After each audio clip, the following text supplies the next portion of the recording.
बाघ की गुफाएं कहाँ पे हैं? बाघ की गुफाएं मध्य प्रदेश के धार जिले में। कहाँ पे हैं? धार जिले में, मध्य प्रदेश के।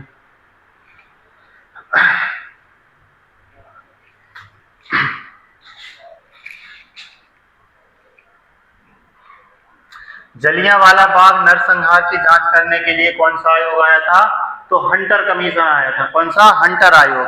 देखो 13 अप्रैल 1919 में, कब? 13 अप्रैल 1919 में बैसाखी के दिन एक कांड हुआ था। क्या हुआ था? जलियांवाला हत्याकांड। यहाँ पे अमृतसर पंजाब में हुआ था। जलियांवाला बाग के नाम पर एक जो मतलब ग्राउंड था, ठीक है। तो वहां पर एक क्या हुआ था? हत्या हो गई थी।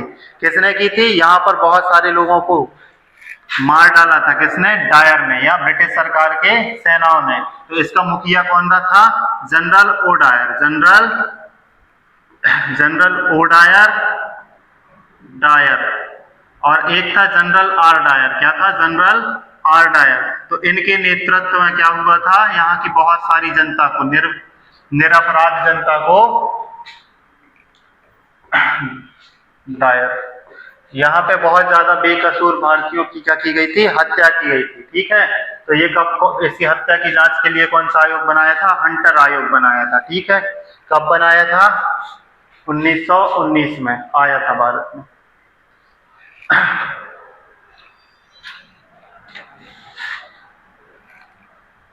भारत के सुरक्षा बलों के सर्वोच्च सेनापति कौन होते हैं?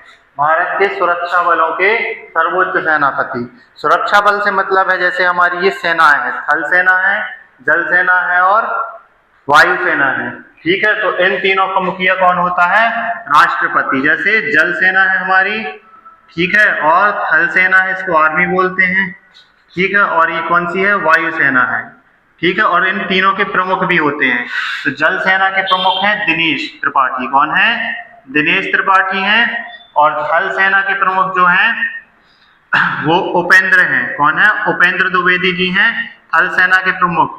और वायु सेना के हैं अमर सिंह। कौन है? अमरप्रीत सिंह इसके प्रमुख हैं, ठीक है। तो हमारे यहाँ 3 प्रकार के सुरक्षा बल हैं। एक है जल सेना।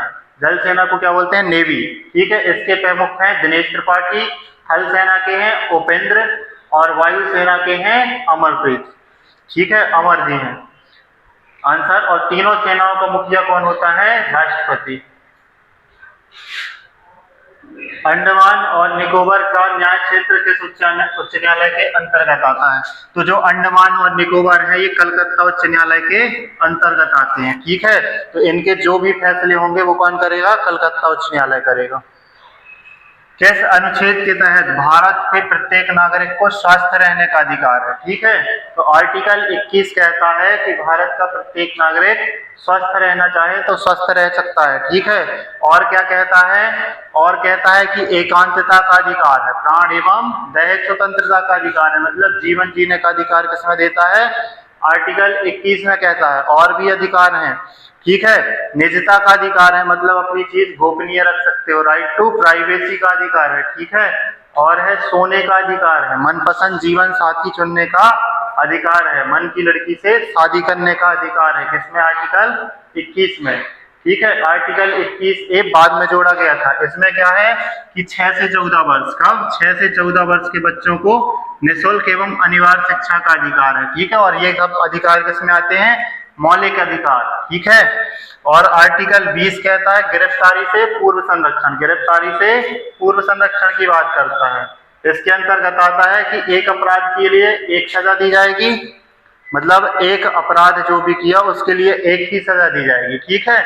और है 24 घंटे के अंदर अंदर नहीं।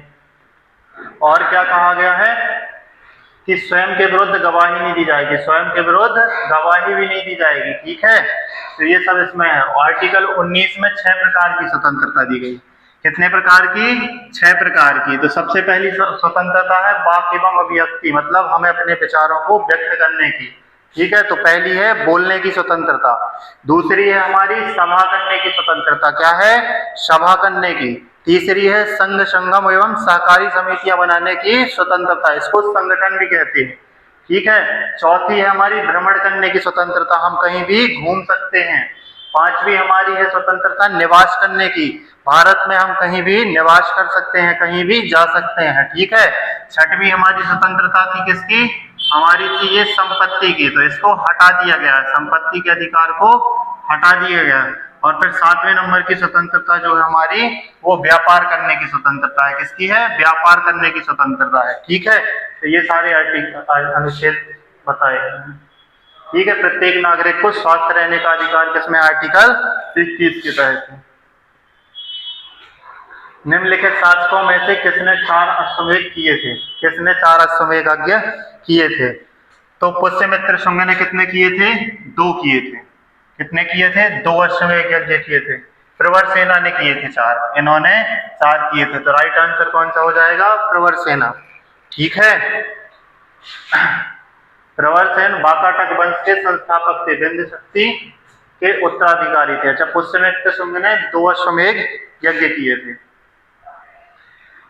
खजुराहो के मतंगेश्वर मंदिर किससे संबंधित है, मतलब किस देवता को समर्पित है, किस भगवान को समर्पित है, तो ये मंदिर समर्पित है हमारे भगवान शिव को है, ठीक है। खजुराहो के मंदिर जो है ये मध्य प्रदेश के छतरपुर में पड़ते हैं, कहाँ पड़ते हैं, मध्य प्रदेश के छतरपुर में पड़ते हैं। ये किसने बनवाए थे, चंदेल शासकों ने बनवाए थे, ठीक है। तो ये चंदेल शासकों ने बनाए थे, ये मध्य प्रदेश के छतरपुर में है। इनका निर्माण 950 से 1050 ईस्वी के अंतर्गत हुआ है, ठीक है। और भी मंदिर यहाँ पे पड़ते हैं, जैसे लक्ष्मण मंदिर, ब्रह्मा जी मंदिर, ये गुप्त वगैरह साम्राज्य के 1-2 मंदिर, काफी मंदिर यहाँ पे पड़ते हैं। चोलों की राजधानी क्या थी, तो चोल जो थे उनकी राजधानी तंजौर थी या तंजावर थी, ठीक है। निम्नलिखित में से मुद्रा राक्षस के लेखक कौन है, निम्नलिखित में से मुद्रा राक्षस के लेखक, तो मुद्रा राक्षस के लेखक कौन है, विशाख दत्त। इन्होंने एक पुस्तक और लिखी है देवी चंद्रगुप्तम, कौन सी, देवी चंद्रगुप्तम, देवी चंद्रगुप्तम, गुप्तम और मुद्रा राक्षस, इन दोनों के लेखक कौन है, विशाख दत्त है। कालिदास की और कुछ रचनाएं हैं, जैसे मेघदूत, क्या है, मेघदूत भी कालिदास जी ने लिखी है, ठीक है। और है एक मालविका अग्निमित्रम, मालविका अग्निमित्रम लिखी है इन्होंने, और एक लिखी है मालविका अग्निमित्रम, और उसके बाद है एक अग्निमित्रम भी है, ठीक है। तो इनकी काफी रचनाएं हैं, मेघदूत, अग्निमित्रम, मालविका अग्निमित्रम, ये सारी है, ठीक है। तो कालिदास की पहली कौन कौन सी हैं, कुमार संभवम, रघुवंशम, मालविका अग्निमित्रम और अग्निमित्र। अश्व घोष की है बुद्ध चरित्र, सौंदरानंद, सूत्रालंकार, ठीक है। और क्या है, विशाख दत्त की है, विशाख दत्त की मुद्रा राक्षस और देवी चंद्रगुप्तम। देवी चंद्रगुप्तम में चंद्रगुप्त वाले की पत्नी के बारे में बताया गया है कि इनकी पत्नी का हरण कर लिया था शकों ने, मतलब इनसे छीन कर ले गए थे, फिर इनके भाई जो थे उन्होंने बदला लिया था। गदर पार्टी की स्थापना किसने की थी, 1913 में, सैन फ्रांसिस्को में, ठीक है। तो गदर पार्टी की स्थापना की थी लाला लाजपत हरदयाल ने, लाला हरदयाल ने गदर पार्टी की स्थापना की थी। पैगंबर हजरत मोहम्मद साहब का जन्म किस वर्ष हुआ था, ठीक है। तो पैगंबर हजरत मोहम्मद साहब का जन्म 570 में हुआ था, ठीक है, मक्का में हुआ था। ये सऊदी अरेबिया में पड़ता है मक्का, ठीक है। ये कौन थे, ये इस्लाम धर्म के संस्थापक थे, इस्लाम धर्म के संस्थापक किसे माना गया है, पैगंबर मोहम्मद साहब को संस्थापक, ठीक है। इनका जन्म 570 में हुआ था। इनको ज्ञान की प्राप्ति 610 ईस्वी में हुई थी, ठीक है। ज्ञान की प्राप्ति हुई थी हीरा नामक गुफा में, हीरा नामक गुफा में इनको ज्ञान की प्राप्ति हुई थी, ठीक है। इसके बाद इनका बहुत ज्यादा विरोध हुआ यहाँ पे, तो 622 में ये मक्का से मदीना चले गए। कहाँ चले गए, 622 में मक्का से मदीना चले गए। तो इसी संवत को नाम दिया गया हिजरी संवत। क्या दिया गया, हिजरी संवत। ये छोड़ के मक्का को मदीना चले गए थे, ठीक है। तो इसी से संवत को नाम दे दिया गया हिजरी संवत। अभी कैलेंडर वगैरह भी जो चलते हैं ना हिजरी संवत वाले, जैसे शक संवत के कैलेंडर चलते हैं विक्रम संवत के, वैसे ही हिजरी संवत के भी कैलेंडर चलते हैं, ठीक है। और 632 में इनकी मृत्यु हो गई, 632 में इनकी मृत्यु हो गई, ठीक है। इस्लाम धर्म दो भागों में बट गया था। कितने भागों में? दो भागों में। तो एक भाग का नाम था शिया और एक भाग का नाम था सुन्नी। तो जो सुन्नी को फॉलो करते थे वो किसके थे? पैगंबर साहब के फॉलोअर्स थे, और जो शिया को करते थे वो इनके दामाद अली के फॉलोअर थे। किसके थे? अली के। इन्होंने अपने उम्र से बड़ी लड़की खदीजा से शादी की थी। किससे की थी? खदीजा से शादी की थी। ये कैसी थी? विधवा स्त्री थी। ठीक है, तो इन्होंने शादी भी बहुत ज्यादा की थी। तो इन्होंने खदीजा नाम की लड़की से शादी की, एक विधवा स्त्री थी। ठीक है, और इनके पति का नाम हजरत मोहम्मद साहब थे। ये इस्लाम धर्म के संस्थापक थे। इनका जन्म कहाँ हुआ? मक्का में। ज्ञान की प्राप्ति कहाँ हुई? हीरा नामक गुफा में। ठीक है, और 622 में ये जब मक्का से मदीना जाते हैं तो उसको हिजरी संवत के नाम से जानते हैं। 632 में इनकी मृत्यु हो जाती है। ठीक है, और इनके जो लड़की थी, क्या नाम था उसका? इनके जो दामाद थे, अली के दो पुत्र थे। कितने पुत्र थे? दो पुत्र थे। एक का नाम था हसन, एक का नाम था हसन और एक का नाम था हुसैन। तो हुसैन की मृत्यु भी कर दी गई थी, हत्या कर दी गई थी। कहाँ कर दी गई थी? करबला के मैदान में। 681 में 681 में हुसैन की मृत्यु कर दी थी करबला के मैदान में। ये भी वहीं पड़ता है। ठीक है, तो इन्हीं की याद में, हुसैन की याद में ही मुस्लिम वर्ग के लोग ताजिया निकालते हैं। ये कैसा? शोक का त्योहार है। कैसा है? शोक का है। ठीक है, तो हुसैन की याद में ताजिया निकाला जाता है। भारतीय दंड संहिता, सिविल संहिता और भारतीय दंड संहिता भारत, ये कब आई और इनको किस वायसराय ने के दौरान पारित किया गया? ठीक है, तो ये तीनों संहिताएं थी। तो ये कब आई? ये आई है 1960 में, ये आई है 1959 में, और ये आई है कब? 1961 में आई है। ठीक है, और इनको कैनिन के समय में, तो निम्नलिखित में से वायसराय कैनिन के शासनकाल के दौरान पारित किया गया। इन तीनों संहिताओं को पारित किया गया कैनिन के समय पर। ठीक है, आगे आप देख लेते हैं। 1932 का पूना समझौता निम्नलिखित में से किस समूह के लोगों से संबंधित है? तो जो पूना समझौता है वो दलित वर्गों के लिए किया गया था। किसके लिए किया गया था? दलित वर्गों के लिए। ठीक है, तो ये हुआ था डॉक्टर भीमराव अंबेडकर के बीच में, डॉक्टर भीमराव अंबेडकर के बीच में और गांधी जी के बीच में हुआ था। ठीक है, कारण क्या था? यहाँ बात चली थी अलग निर्वाचन की, कि दलितों के लिए अलग प्रतिनिधि बनाया जाए, अलग निर्वाचन किया जाए। तो इसके खिलाफ थे गांधी जी। तो फिर इन्होंने क्या किया कि दलितों को सबको एक साथ चुनाव करवाने का काम किया और इनकी सीटें भी बढ़ा दी। किनकी? दलितों की सीटों में भी वृद्धि कर दी।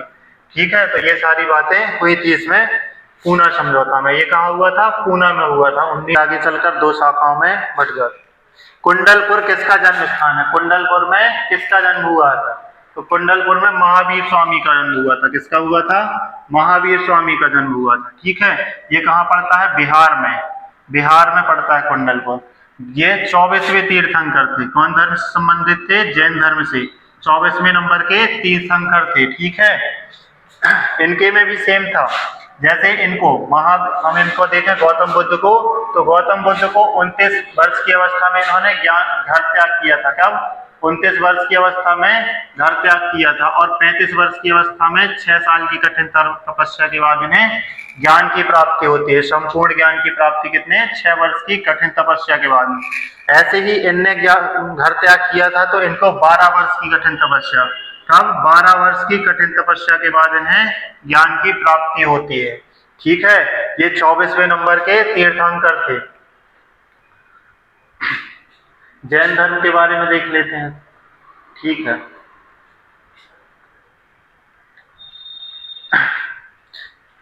1946 में बेबल ने भारत में अंतरिम सरकार बनाने के लिए निम्नलिखित में से किसे आमंत्रित किया था? ठीक है, अंतरिम सरकार मतलब उस टाइम पे जब भारत हमारा आजाद हो रहा था। आजाद हो रहा था तो हमारा संविधान सभा भी बनने लगी थी। क्या बनने लगी थी? संविधान सभा भी बन रही थी। ठीक है, तो उसके लिए हमारे यहाँ बेबल ने भेजा था। क्या भेजा था? अंतरिम सरकार। इसमें कहा था कि जो आपकी संविधान सभा है, जब तक आपकी सरकार नहीं बन जाती है, तो अब जब तक आप टेम्परेरी रूप से भारत शासन अधिनियम 1935 के अनुसार चलाओ। किसके अनुसार? भारत शासन अधिनियम 1935 के अनुसार चलाओ, और जब आपका संविधान बन जाए तो फिर जो भी उसमें आपके प्रावधान है तो उसके अनुसार चलाना। ठीक है, और इसमें बेबिल ने किसको, जवाहरलाल नेहरू के लिए आमंत्रित किया था। ठीक है,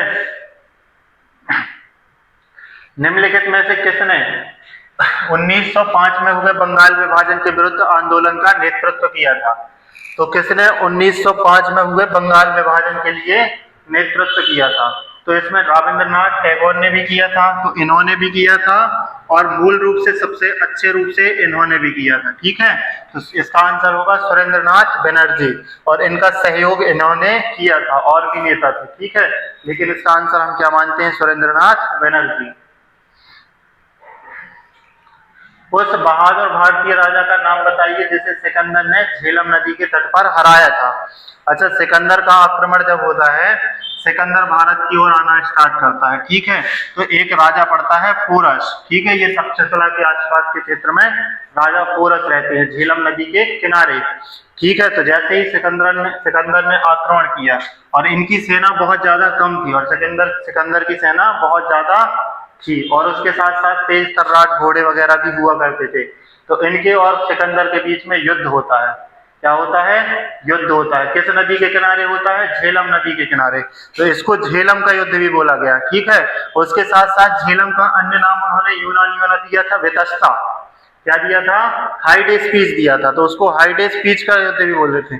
ठीक है, और झेलम का एक पुराना नाम था क्या, वितस्ता, तो वितस्ता का युद्ध भी बोलते हैं इसको, और हाइडेस पीच का युद्ध भी बोलते हैं, और झेलम का युद्ध भी बोलते हैं। ठीक है, तो एक ही नदी के नाम है ये। तो पोरस की हार हुई थी, पोरस की हार हुई थी, और सिकंदर ने बोला था कि बताओ अब तुम्हारे साथ क्या सलूक किया जाए, बताओ।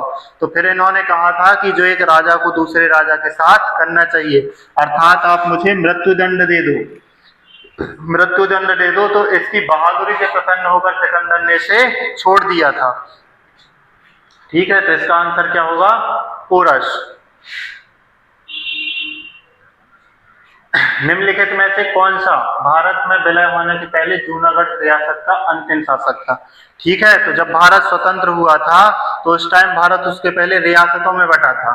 ठीक है, उसके बाद जब संविधान सभा हमारी बनने लगी, जब संविधान सभा बनने लगी तो उसमें बहुत ज्यादा दिक्कतें हुई, तो एक योजना आई, कौन सी, माउंटबेटन योजना। कौन सी, माउंटबेटन योजना आई, और कब आई, 3 जून 1947 को, 3 जून 1947 को माउंटबेटन योजना आती है। ठीक है, तो इसमें कहा गया था कि जो भारत में मिलना चाहे तो भारत में मिल सकता है, जो भारत देश में मिलना चाहे तो वो भारत में मिल सकता है, जो पाकिस्तान में रियासत मिलना चाहे तो वो पाकिस्तान में मिल सकती है। ठीक है, और जिसको स्वतंत्र रहना है तो स्वतंत्र रह सकता है। ठीक है, तो ये वाला जो है, ये पहले स्वतंत्रता बोलते बोलते और पाकिस्तान में मिलना चाहती थी जूनागढ़ रियासत। ठीक है, तो जब जूनागढ़ रियासत पाकिस्तान में मिलना चाहती थी तो यहाँ की जनता ज्यादा थी हिंदू, और यहाँ पे करवाया गया जनमत संग्रह, मतलब उनके वोट डलवाए गए। ठीक है, तो इसमें जीतते हैं भारत के लोग, और इसको मिला लिया गया। और ये थे कौन, वहां के शासक, मोहम्मद महाबत खान जी। कौन थे, मोहम्मद महाबत खान जी वहां के शासक थे।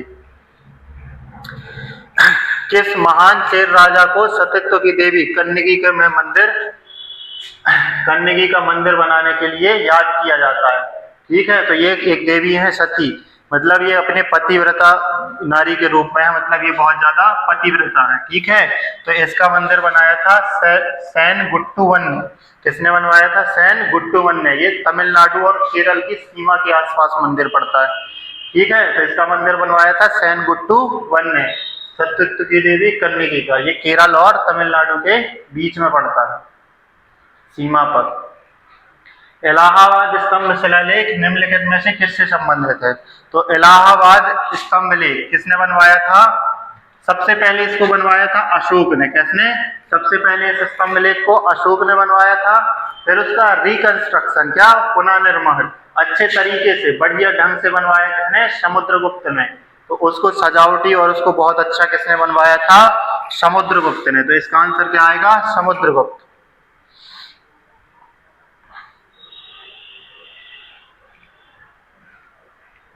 निम्नलिखित में से कौन सा मंदिर खजुराहो में स्थित नहीं है? तो कंदरिया महादेव मंदिर खजुराहो में है, 64 योगिनी भी मंदिर खजुराहो में, चित्रगुप्त मंदिर भी खजुराहो में है, ये वाला मंदिर नहीं है। ठीक है, तो ये आंसर हो जाएगा। दशावतार मंदिर यूपी में है, उत्तर प्रदेश में है। निम्नलिखित में से किन दो शहरों में 1923 में झंडा सत्याग्रह हुआ था? तो किन दो शहरों में झंडा सत्याग्रह हुआ था? जबलपुर से स्टार्ट हुआ था और कहां तक हुआ था? नागपुर में झंडा सत्याग्रह हुआ था। इसका नेतृत्व किया था सरदार वल्लभ भाई पटेल ने। ये झंडा फहराने वगैरह से आजादी ली गई थी अंग्रेजों से। निम्नलिखित में से कौन सा नाटक कालिदास द्वारा रचित नहीं है? अभी हमने पहले देखा कालिदास के जो भी नाटक थे तो देख लिए हमने। तो कौन सा? मालविका अग्निमित्रम है, अभिज्ञान शकुंतलम भी है, कुमार संभवम भी कालिदास द्वारा, जानकी हरण्यम नहीं है। जानकी हरण्यम नहीं है, तो ये गलत हो जाएंगे और ये आंसर सही हो जाएगा। ठीक है।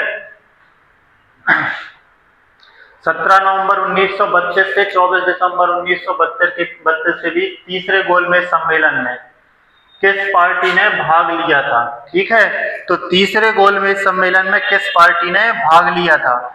तो मुस्लिम लीग ने तीनों पार्टियों में लिया था। किसमें? तीनों गोलमेज सम्मेलन में मुस्लिम लीग ने भाग लिया था। तो आंसर कौन सा हो जाएगा? मुस्लिम लीग। और इंडियन नेशनल कांग्रेस ने केवल दूसरी पार्टी ने, कौन से? दूसरे सम्मेलन में भाग लिया था। ठीक है, तो पहले दूसरे तीनों में किसने भाग लिया? मुस्लिम लीग ने। और केवल दूसरे में कौन ने भाग लिया? दूसरे नंबर के में, ओनली दूसरा। ठीक है, तो उसमें किसने भाग लिया? इंडियन नेशनल कांग्रेस ने। निजता का अधिकार किस अनुच्छेद के अंतर्गत मौलिक अधिकार है? निजता मतलब प्राइवेसी, गोपनीयता का अधिकार। तो ये आता है आर्टिकल 21 के तहत। निजता का अधिकार क्या है? गोपनीयता के लिए। ठीक है, ये आर्टिकल 16 कहता है लोक नियोजन में अवसर की क्षमता। किसमें? लोक नियोजन में। ठीक है, लोक का मतलब आप समझो सरकारी, क्या? सरकारी, और नियोजन मतलब नौकरी।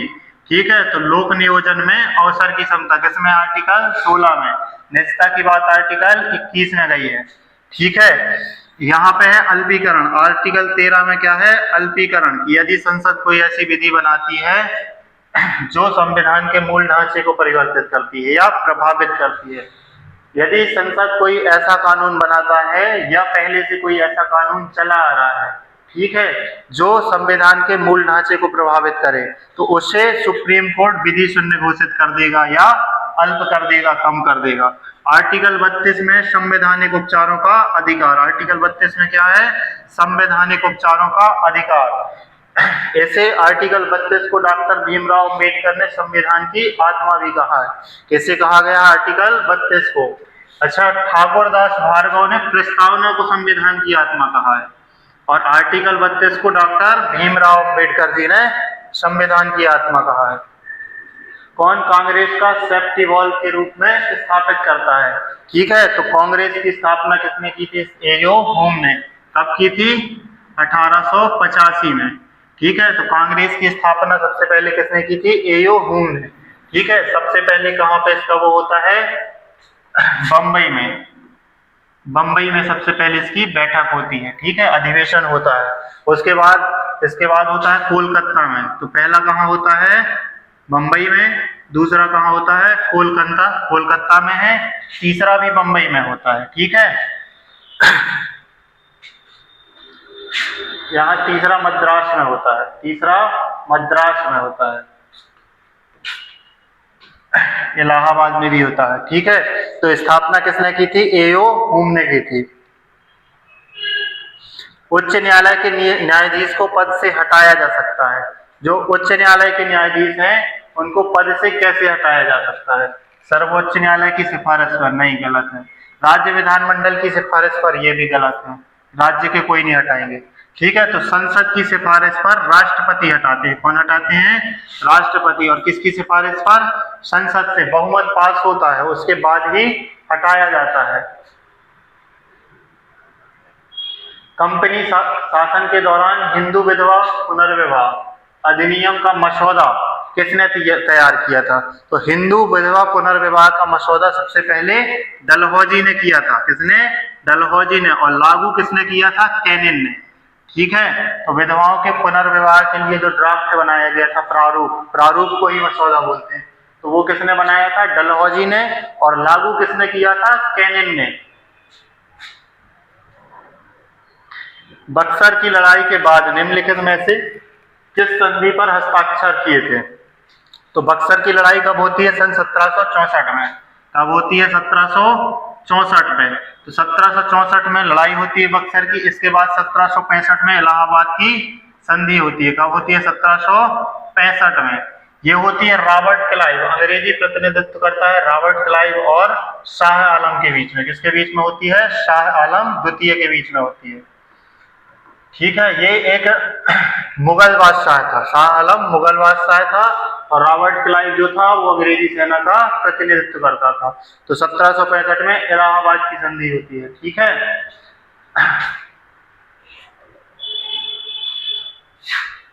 मौलिक अधिकारों के बारे में सुनवाई करने का अधिकार निम्न में से किसे प्रदान किया गया? संसद नहीं, संसद नहीं करेगी। ठीक है, सर्वोच्च न्यायालय को दिया गया। किसको? सर्वोच्च न्यायालय को। आर्टिकल 32 के तहत यदि हमारे मौलिक अधिकारों का हनन हो, क्या हो?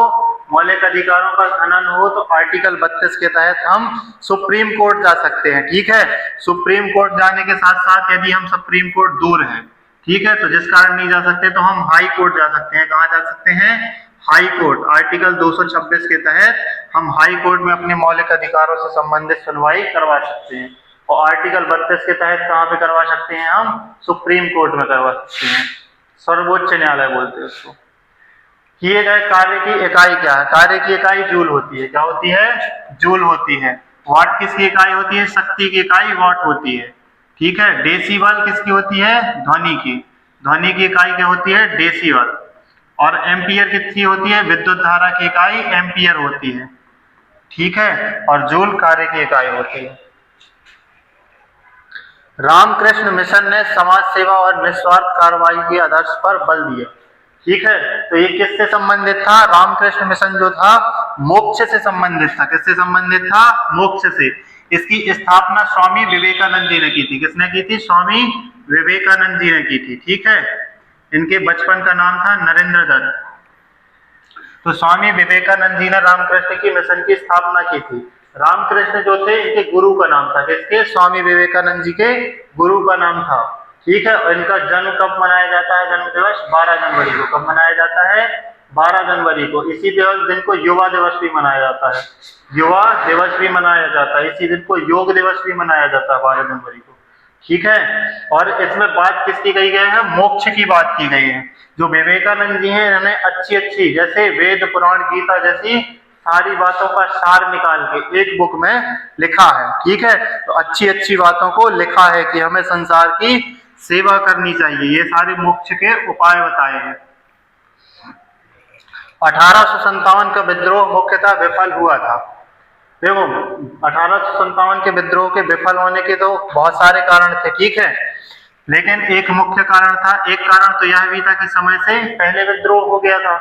समय की तिथि कुछ और थी, लेकिन मंगल पांडे ने वहां पे लड़ाई स्टार्ट कर दी थी, जिसके कारण यहाँ पे क्या हो गया था? विद्रोह उठ गया था। तो एक कारण तो ये था। दूसरा कारण ये था, मुख्य कारण, ठीक है, क्या था? योजना और नेतृत्व की कमी। योजना मतलब प्लानिंग। ठीक है, उस टाइम पे वो लोग अच्छी प्लानिंग से नहीं कर रहे थे, अच्छे हथियारों से। और जो नेतृत्व के लिए कोई अच्छा मुखिया नहीं था, लीडर नहीं था कि जो उन सबको समझा सके, एक साथ अच्छे से काम करवा सके। ठीक है, तो पहला था कि नेतृत्व का अभाव। दूसरी बात क्या थी? योजनाएं अच्छी नहीं बनाई थी इन्होंने। ठीक है, तो इसकी हार हुई। तो प्रभावी कारण कौन था? योजना और नेतृत्व की कमी के कारण। अंतर्राष्ट्रीय अहिंसा दिवस कब मनाया जाता है? अंतर्राष्ट्रीय अहिंसा दिवस 2 अक्टूबर को मनाया जाता है। ठीक है, गांधी जयंती होती है, गांधी जी के जन्म दिवस पर मनाया जाता है। ठीक है, इनका जन्म हुआ था 2 अक्टूबर 1869 को, गांधी जी को। 14 नवंबर को बाल दिवस के रूप में मनाया जाता है। बाल दिवस के रूप में 14 नवंबर को मनाया जाता है। इसी दिन जवाहरलाल नेहरू जी का जन्म हुआ था। किसका? जवाहरलाल नेहरू जी का। इन्हें चाचा नेहरू भी कहते हैं। ठीक है, तो इनके जन्म दिवस पर बाल दिवस मनाया जाता है, और गांधी जी के जन्म दिवस पर अहिंसा दिवस मनाया जाता है। ठीक है, संयुक्त राष्ट्र महासभा ने 15 जून 2007 को महात्मा गांधी जी के जन्म दिवस 2 अक्टूबर को अंतर्राष्ट्रीय अहिंसा दिवस के रूप में मनाने का प्रस्ताव किया। संयुक्त राष्ट्र सुरक्षा परिषद के 5 स्थायी सदस्य हैं। ठीक है, तो इसका गठन हुआ था 1944-45 के टाइम पे। कब हुआ था? 1945 के टाइम पे। ठीक है, और इसमें कितने सदस्य हैं? 5 स्थायी सदस्य हैं और 10 अस्थायी सदस्य हैं। 10 अस्थायी सदस्य हैं। तो जो इसके 5 स्थायी सदस्य हैं उनको देख लेते हैं। तो कौन कौन से हैं? China, Canada, France, USA, Germany नहीं है। ठीक है, चाइना, फ्रांस, रसिया, यूके, यूएसए। तो इसके 5 सदस्य ये वाले हैं, जर्मनी नहीं है। ठीक है, तो संयुक्त राष्ट्र सुरक्षा परिषद की स्थापना 1945 में हुई थी। इसके 5 स्थायी सदस्य और 10 अस्थायी सदस्य हैं। इसके 5 स्थायी सदस्य चाइना, फ्रांस, रसिया, यूके, यूएसए हैं। हाल ही में किस अंतरराष्ट्रीय संगठन ने पश्चिम बंगाल के हेरिटेज पर्यटन के लिए शीर्ष गंतव्य घोषित किया है? तो ये किया है यूनेस्को ने। किसने किया है? यूनेस्को ने। निम्नलिखित में से कौन सा आर्थिक गतिविधियों के तृतीय क्षेत्र के अंतर्गत आता है? ठीक है, तो अर्थव्यवस्था में 3 क्षेत्रों में बांटा गया है। तो प्रथम क्षेत्र, द्वितीय क्षेत्र और तृतीय क्षेत्र। तो किस क्षेत्र के अंतर्गत आता है? तृतीय। तो फूड सर्विसिंग जो है वो तृतीय में आता है। ऑटोमोबाइल और शिप बिल्डिंग्स ये दूसरे क्षेत्र में आता है। किसमें आता है? दूसरे में। और माइनिंग्स, खनन वगैरह ये किसमें आता है? पहले क्षेत्र में। तो अर्थव्यवस्था में 3 क्षेत्र बांटे गए हैं। ठीक है, तो नेक्स्ट क्वेश्चन है, कोचिन हिल्स भारत और निम्नलिखित में से किस देश के बीच में है? किस पड़ोसी देश के बीच में है? तो कोचिन हिल्स जो है भारत और म्यांमार के बीच में है। किसके बीच में है? भारत और म्यांमार के। म्यांमार जो था वो वास्तविकता में भारत का ही हिस्सा हुआ करता था। ठीक है, तो 1935 में भारत से ये अलग हो गया है म्यांमार। ठीक है, उसके बाद हम देखते हैं कोचिन हिल्स इन दोनों के बीच में पड़ती है। तो आंसर क्या हो जाएगा? म्यांमार। निम्नलिखित में से कौन सा भारत का पहला एक्सप्रेस वे है? तो मुंबई पुणे एक्सप्रेस वे भारत का पहला एक्सप्रेस वे है। Thank you.